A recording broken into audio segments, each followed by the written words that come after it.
లావణ్య చెప్పండి. Good to see you back అండి. Good to see you back అంటే చాలామంది చాలామంది please everyone is saying good to see you back. I was like నేను 1952 తర్వాత వచ్చాను, నాకు అలా అనిపిస్తుంది. But thank you for the welcome.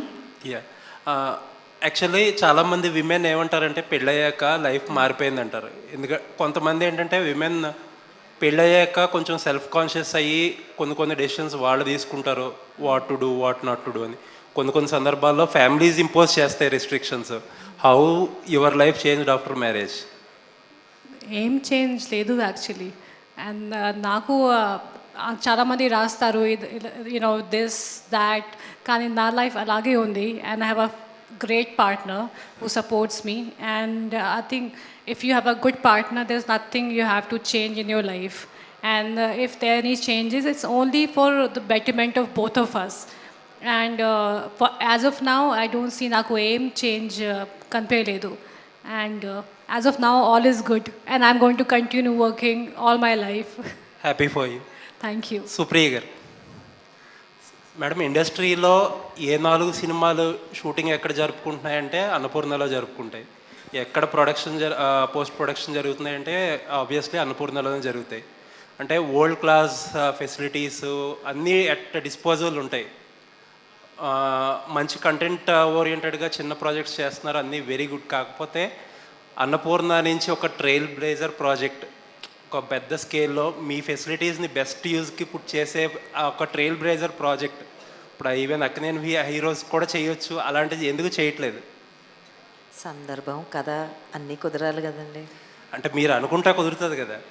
అనుకుంటే అన్నీ జరుగుతాయా అండి? జరగవు కదా, దానికి అదే రాసి పెట్టుంటుంది. ఇప్పుడే మీరే అన్నారు స్టూడియో అనేది ఒక వరల్డ్ క్లాస్ ఫెసిలిటీగా తయారైంది.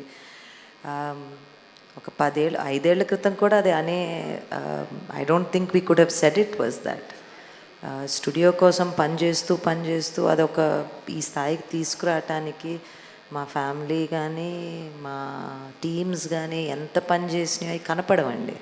మనకేంటి కనపడుతుంది? సినిమా కనపడుతుంది. అంటే మేము ఈ సినిమా తెర వెనక్కుండి పనిచేస్తూ ఉంటాం. అంటే చాలామంది సుప్రియ గారు వచ్చాక ఫైనాన్షియల్లీ కాషియస్ అయిపోయారు, సేఫ్ గేమ్ ఆడుతున్నారు అంటారా? అది నిజం కాదంటారా? ఇంకా ఉన్నాం కదండి, ఇక్కడ ఎక్కడికి వెళ్ళలేదుగా.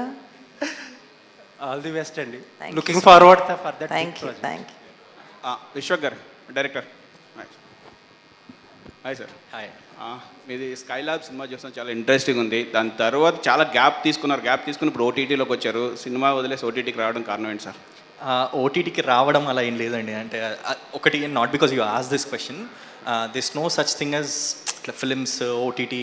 దాని నుంచి ఒక అంటే ఇక్కడ ఒక ఫీలింగ్ ఉంది ఇట్లా డౌన్ గ్రేడ్ అనేది. అది అసలు కాదండి. అంటే 2 డిఫరెంట్ మీడియమ్స్, ఏ స్టోరీ ఎక్కడ చెప్పాలి అన్న దాని గురించి ప్రైమరీ ఉంటుంది.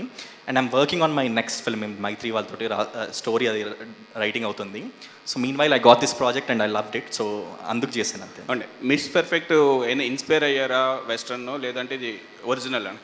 సార్ కంప్లీట్లీ ఒరిజినల్ అండి. రైటర్స్ ఇక్కడే ఉన్నారు, ఫ్రాన్సిస్ అండ్ శృతి, వాళ్ళు రాసిన కథ అండి వాళ్ళు. Okay, thank you.